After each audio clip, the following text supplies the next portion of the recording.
Yeah. Everybody, it's your girl Anna with Talk Smoke, and I'm sitting here with Esteban with the 41 South Pythons. He actually got one in his hands for us today, but tell us a little bit about your business, what you got going on. Well, she's already said the name, so no introductions with that. Coming straight out of Florida, Palmetto, Florida. Been breeding, loving these snakes since 2018. And I mainly mess with ball pythons. No other species, no other subspecies, all ball pythons. And I specialize in the recessive gene, the clown morph. Is there any particular? This is a clown, a single gene visual clown right here. Okay. Is there any particular reason why you only mess with python? They're point blank period is they're easy to take care of. You really don't got to worry about nothing besides feeding once a week and every other day. Pulling the tub up, make sure there ain't no shit, no urates, and clean water. Okay.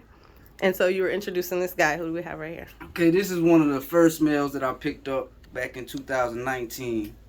His name is Pennywise, because he was a crazy clown when I got him, always striking. But he's the proven breeder, a father of 2 clutches that I have produced last year. And all of these snakes that y'all will see is I had them since hatchling, so I know how they act, what they want to do, and all the movements they do. I just fell in love with these things. So how long have you been doing this? Since 2018, December will make 4 years. 4 years. Raising. This will be my 2nd year of breeding, because like I said, I buy all of them as hatchlings.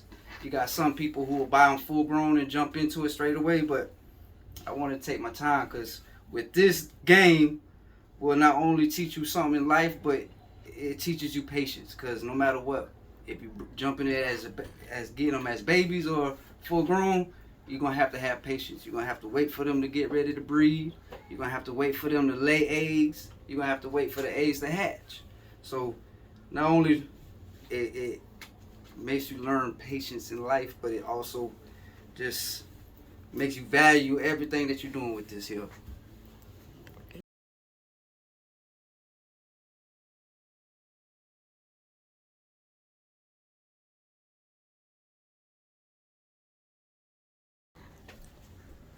And how many do you have here? Total of 20. 20?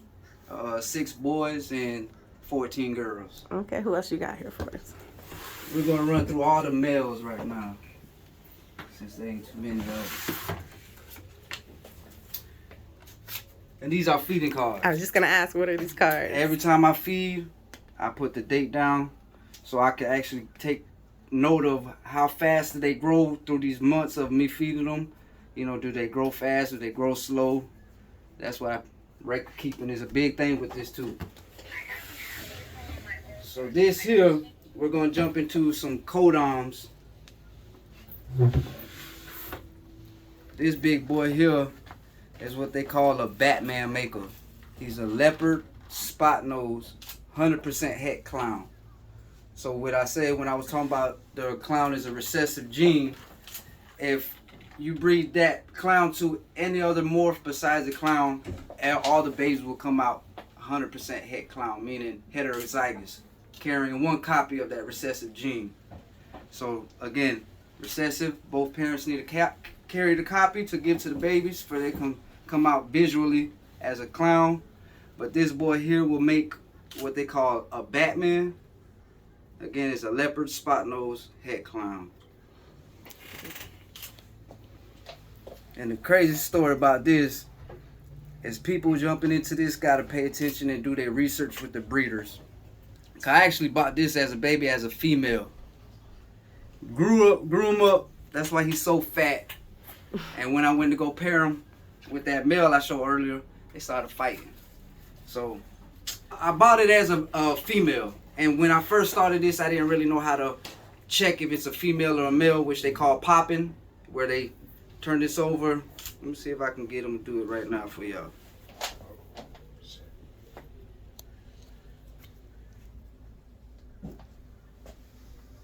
opinion. Snakes have two hemipenes. I'll show you on the baby one because the adults they got stronger muscles back there. But anyways, I bought him as a female and grew him up and turned out to be a male. I hit the breeder up. Took about at least a month and a half for the breeder to either answer. Breeder Underground, Bernie from North Carolina. Y'all don't fuck with that dude, man. He a crook. Jipping. He jipping, man. And he was supposed to send me a female, but he ended up blocking my number, blocking my account, so I can no longer get in touch with him. And this is all coconut husk. Okay. This shit keeps humidity real good because where they're from, Africa, little plains, little grasslands of Africa, they like going into termite mounds and they love the humidity. It's about 70% humidity in here and about 90 degrees in the backside. So it's real warm in this thing. Is this husk hard to find or? No, ma'am. This right here is two carriers that produce them, Reptichip and the Chipper. The Chipper is a Florida-based, and this is a Texas-based company. Okay. And so I see you're extremely organized. I see you have the breeders on the box. Tell me about the labeling and all the stuff you got going on. All right, so my labeling, it goes like this. It'll go what the morph is. If it's a female, I always put the F, and then the morph what it is. The breeder, which this is a homemade. This is one of my hatchings that I made here. And the date they were born. And this is the weight of the snakes. So I weigh them every month to keep track of that. Okay. And the name of this, I named all my little snakes. So. And why is all of this important? It's obviously important for some reason. It's important for I know what I'm making, who I'm going to put with to who. Because there's some morphs in this game that are lethal, that if you mix them together, the babies won't survive. You got other morphs that are in the Lelix, certain combinations like the Bell complex, the Yellow Belly complex. If you breed anything in the Bell complex together, they're going to create an all-white snake, which in certain cases it sucks because you can have so much other genes in it, but it's all solid white and you'll never know. So that's one reason why I keep them labeled, for I can know, okay, this is who I'm putting to her, and this is who I'm putting to this person. And for people who come and see, they can actually see it off real. And I feel like it's business. If you come in here and you see this, how this is set up, you know a person's on his shit and it ain't slacking. You know. Mm-hmm. So who else you got in here for us? Okay, we're gonna go to another recessive gene. Bring the light back up. Now this here is a male, and he's a ultra male, which is a recessive color mutation. Obviously, y'all see that.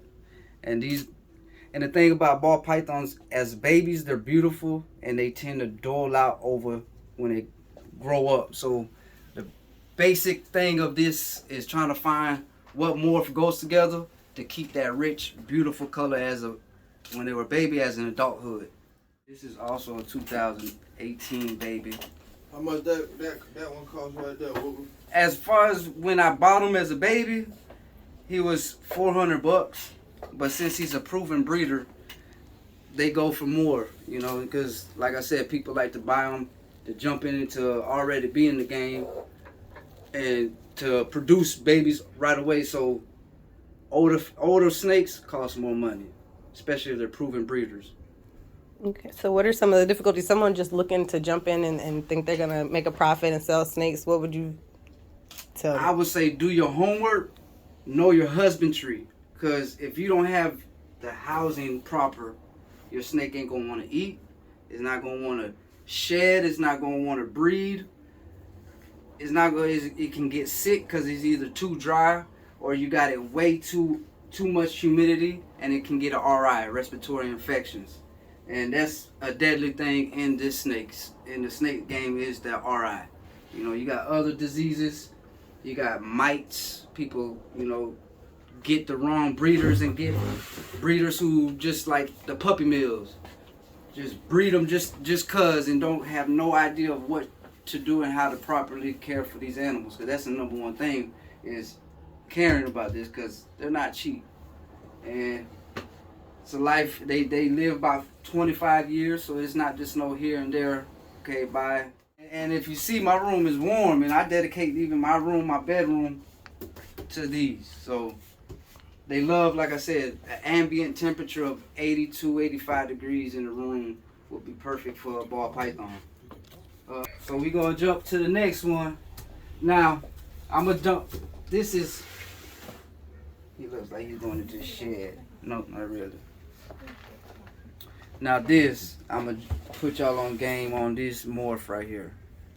This is a banana red stripe vanilla female maker. Now with the banana morph, it's sex linked. If it comes from a female and you get a male, that male will be a female maker. But if you get a banana male and he's not a female maker, all the babies that he produces that are banana will be males. So anything that he produces that come out banana, or 9 out of 10 will be females. So that's the thing about the banana / coral glow, because 2 people imported the same looking snake but different times and they called it a different name. You got bananas, which I work with, and you got coral glow. Yeah. But this boy here is really the first snake that I started with. I'm a fool for banana gene, and they tend to get these freckling. Yeah, I like that. That's what caught my attention on there. They're born with none, but over time, every shed, you get more freckles. And certain morph and mutations will make them go away. You got some that will increase it or make them more lavender than the purples. And the thing, again, too, with what I noticed with me growing these, I know their attitude. See, right now, he's real tensed. Mm-hmm. That means they're kind of like, they're unsure. You know, he's kind of not, my hands is getting squished like a bitch right now. He's kind of nervous. Okay. But that's the thing about me, that's why I liked about growing them up, is because I can learn that their different attitude, their personality. Who really likes to get held and who really don't like to get held. Which, obviously, y'all see he don't like to get held. So what, is he prone to bite right now? No, he's not prone. Well, if you scared, you gonna swing, right?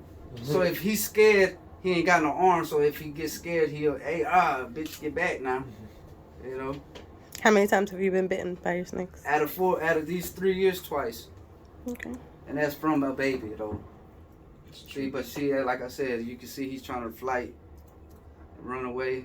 That lets you know, hey, man, show me off, okay, put me back. Put me back. Can I get him in the enclosure? Yeah. And this is everyday life of a snake breeder. If you go to a snake breeder and you see a spotless tub, they're lies. Every day you gotta change the water because the whole coconut gets in there, dyes the water. They flip it. So these are non-prep. These are everyday life of a snake breeder. Cleaning shit, changing water. And just so the viewers know, it smells good in here. You wouldn't even know that there's snakes in this shelf. What is that? What is there? Are they odorless? Or? That also goes with the coconut husk. It absorbs, like when they piss and shit, it absorbs a lot of that. Really, it can snake up this whole house if you don't really tend to it. But at least 3 times a week, I will open up a tub and make sure that there ain't no dookie in there. There's no urates, which is the calcium. But then now, this is another. You got this one big breeder named Justin Cabello. He rebranded his name to Canova. So he's a big dude in this game, and this boy here came from him. This is what you call a pinstripe desert ghost, which is also a recessive mutation, is the desert ghost. Every time this boy sheds, he'll get brighter and brighter. He literally looks like desert sand. Yeah, he pretty, yeah. Yeah. And a big thing too in the game is a desert ghost clown, which I am going to be putting it into these females that I will be showing when they get older. Mm-hmm. And see, he's loose. If you see, he's real loose. Yeah.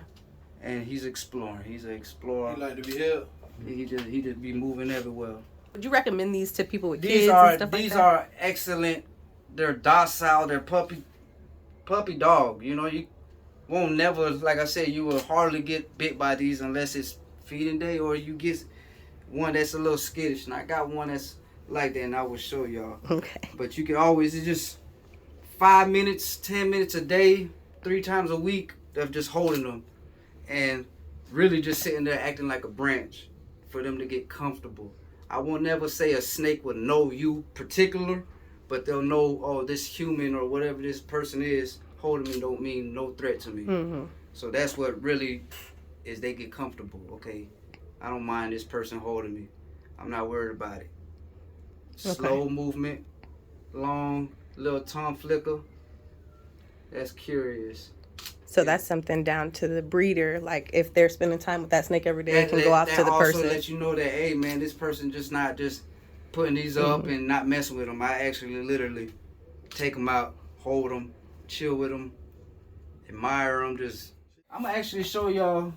That was actually all the males, besides one more. This is one of my pride and joys because I actually made this. Out of 3 years of waiting, growing up snakes. You made that? I produced what, you crossbred that? I made, he's an identical of his mama. You know what I'm saying? This is what his mama was, which is a butter, pastel, fire, yellow belly. But I put him to my clown, the first guy that you seen. So this is his baby. And the thing is, I may lose y'all, but just put your seatbelt on. See, now, a clown is a recessive gene, like I said. They don't really have no markers, what they call, like where you can indicate, oh, that's a het clown. But they have pies, which are also recessive, that throws markers, track marks, or what they call ringers. That male should never have thrown a snakes with ringers. So my clown male is throwing babies with ringers, which are indication from pies. You see how the side is all blushed out. Ringers. So yeah. These little things right there. So you see how the white goes up. Mm-hmm. That's what they call a ringer. And so that's not something that's you not want supposed when you're to be. breeding? No, that's, you would want that, but when this is coming from a clown, it's not supposed to throw this. So a lot of these snakes have genes that you would, sometimes it shows them, sometimes they don't. And then this going on for decades, 20 plus 30 years. You don't know what you may have in your snake until you breed them. So that's a plus with this shit too, is, you know, finding that little Easter egg with $100 bill in it. And I see his tail is like fat. So like, does that mean he ate or that's just these are healthy. This is what you call a healthy snake. And an indication too, if you go like this to this belly, you don't see no, like it don't go in. So that's a full, nice, fat little belly. These are healthy snakes, happy snakes. You'll have people who will cuss me out, say I'm no good because we have them in these rack systems. Now we can go back on the history when these snakes first started coming here, and believe it or not, the first person who started importing these from Africa was from here in Tampa. So when they first got them over here, they did not want to eat. They did not want to do nothing, ended up dying, and they were thinking the ball python game was just a dud. But somebody said, you know what, let's try somewhere smaller because we keep on finding them in termite mounds. So they started putting them in rack system, these tubs, and they started eating. They started producing babies. And morphs and different combinations started coming. And there's over 2 million different combinations you can make with these ball pythons. And that's I feel, which is crazy. You know, you can mix this, put them to my banana and make a whole different color, a whole different pattern mutations. It's basically an art, you know. Oh, this is basically is like goals of what I want to go to. Each individual snake is one badass shit, which I can make in my collection besides these ones. The Confusion Gene I do not have in my collection, but that's something I'm really highly looking forward to. But this is like my goals. I look at this and say, man, I'm finna make this, or I'm finna find something to make that look better. You know. So, like we from Florida, so we like bright stuff. This right here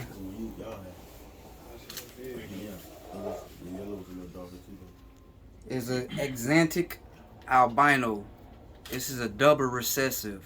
So this is where you start going up there in long-term projects. You bred her before? And she's breeding out to my clown. Oh, she pregnant right now. So the babies will look all normal, but they'll be triple het clown Exantic albinos. So it's what is carrying inside. They'll look normal, but they're not normal price. But you see that long flicker tongue? That's her just chilling. So is there any type of special certification or something you need when you're selling, trading snakes and claiming it's something? The only thing, like, you can have these, you can breed them, you can keep them. You can even sell them on the internet. But the only thing that you need is what I have here, is your Class 3 wildlife permit. And that's to go to a reptile show and sell them at a reptile show. Vending, if you want to go vend and sell these animals, that's the only thing you need. But either to keep these and have what you see these, no. All you need is money and a proper housing. And you can get into this, you can have them as pets, which are one of the best pets in the reptile industry to trade. If you're a hobbyist. You got any of them pregnant right now? Yes.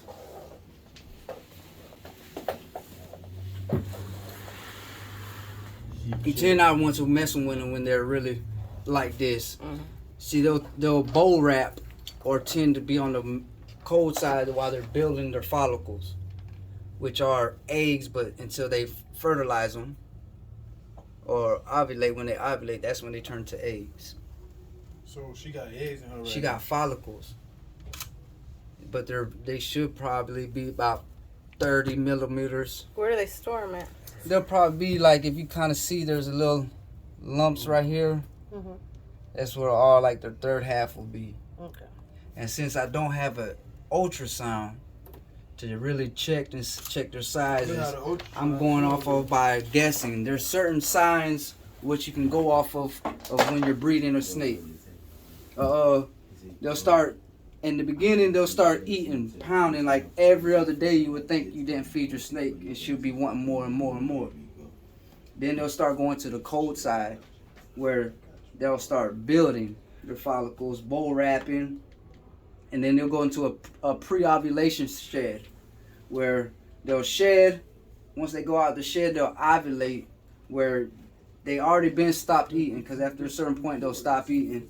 And then you'll see in the third 3/4 down of the body will get real swole.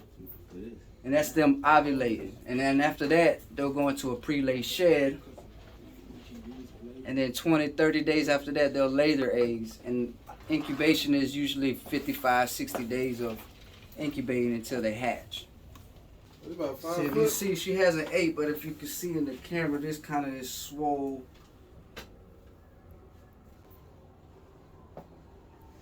And this is like this is my baby here.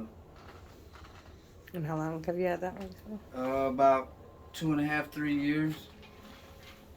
And which one you breeded that one with?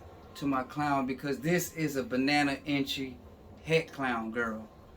And a banana, like I told you earlier, is sex linked, so anything coming out her will be either boy or girl, but those boys will be female makers. So it's always good to have a banana female in your collection. And this is a het clown, so she can produce me a pretty penny snake. Big girl. And to me, all bananas just seem so cool and relaxed to me. I never seen really a aggressive banana. When they first was made, these were $50,000 snakes. When they first was made. Yeah, that was. In 2003. Yeah. Yeah, but since they came out and found out there were sex links for when they first came over, they had a shitload, but they were only making males. How can you, you know what I'm saying? Like, man, we want females. They weren't making no females. But that's when they started figuring out that if it had a male who didn't come from a female as a male maker. So anything, you know, it's real crazy. Like, see, then you got the busy, like this is a busy pattern snake. Then you got snakes with hardly any pattern on them. And this is a Phantom Mojave, which they call act like a super. So I could breed this to, if I would have bred this to a normal looking ball python, all the babies would have come half Phantom and half Mojaves. There would be no normals. So this snake will produce no normals. That nigga know his shit. And you see how the belly's kind of turning pinkish? Yeah. That's a sign of them going into shed. Mm. They'll get a pink belly and their colors will start dulling out. Do their patterns change when they shed, or it stays the same? It stays in. This girl, she had a little bit more patterns as a baby, and she was way more purplish. Like how her head looks gray. That shit was like literally purple. That's they call them purple passions. And the pattern started disappearing. Like she has it how it is by her neck. It started fading over time of every shed. That's where you can slightly see it right there. This girl, this is a chocolate pinstripe. You see what the difference, like chocolate will get this a little bit more chocolate darker color, cause my desert ghost pinstripe. They're the same mutation of pinstripes, but you see what a different morph will do to it. This with, like I said, with desert ghost. So pinstripe is a dark gene, but you add desert ghost, it brightens it up tremendously, bro. Cleans it up. And this is the incubator. This is what we put my snakes in. Those female, I got 9 females that hopefully will produce, and inside will be 89 degrees.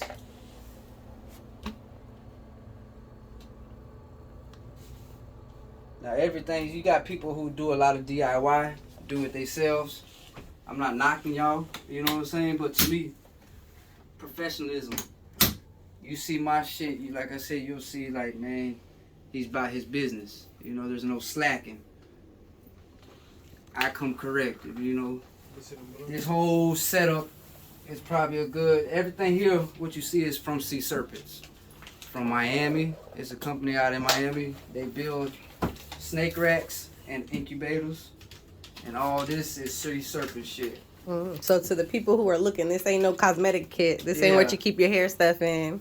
This is specialized. And these are hatching racks. These are what my hatchlings Hey, I was curious about that too, though. I was curious about that. Where you get this from like that? So they have not. They can't escape from up out of there. Then. No, ma'am.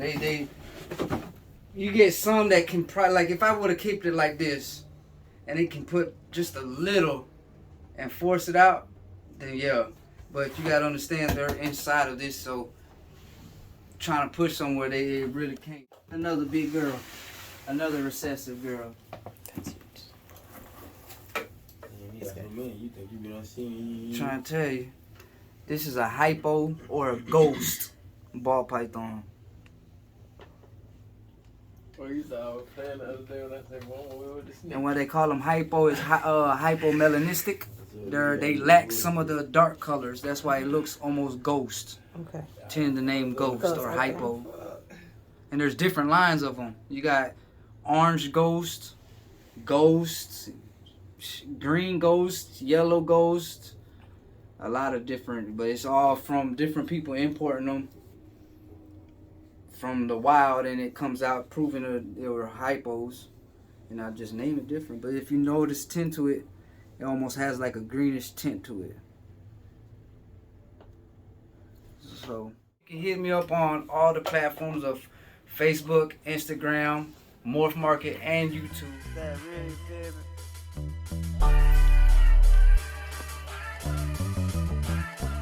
Come right with a nigga.